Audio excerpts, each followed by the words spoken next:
বউ, তোমাকে আজ শপিং করে দিব এই দোকান থেকে। এই জামা কাপড়ের তো অনেক দাম। গরিব হাল্ক, এখানের জামা কাপড়ের অনেক দাম, তুই কিনতে পারবি না, বের হয়ে যা আমার দোকান থেকে। এই, কেউ ওকে বের করে দাও।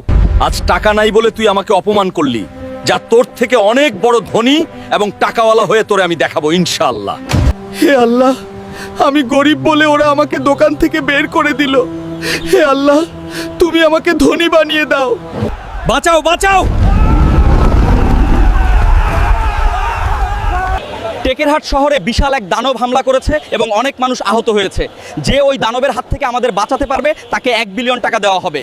আমি দানবকে মেরে দানবের হাত থেকে টেকেরহাটকে মুক্ত করব এবং 1 বিলিয়ন টাকার মালিক আমি হব ইনশাআল্লাহ। বন্ধুরা, তোমরা তাড়াতাড়ি আমাকে লাইক, সাবস্ক্রাইব, ফলো করে দাও, তাহলে আমি দানবকে হারাতে পারবো।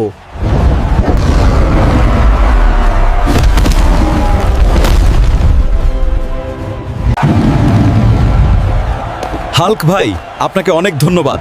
এই নেন আপনার 1 বিলিয়ন টাকার চেক। আমাকে দোকান থেকে বের করে দিয়েছিলি, এবার আমি অনেক টাকার মালিক।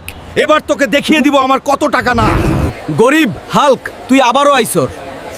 গরিব আমি না, গরিব তুই। আমি এখন 1 বিলিয়ন টাকার মালিক। এখন আমি তোর মতো 1000টা দোকান কিনতে পারি। হাল্ক ভাই, আমার ভুল হয়েছে, আমাকে মাফ করে দাও।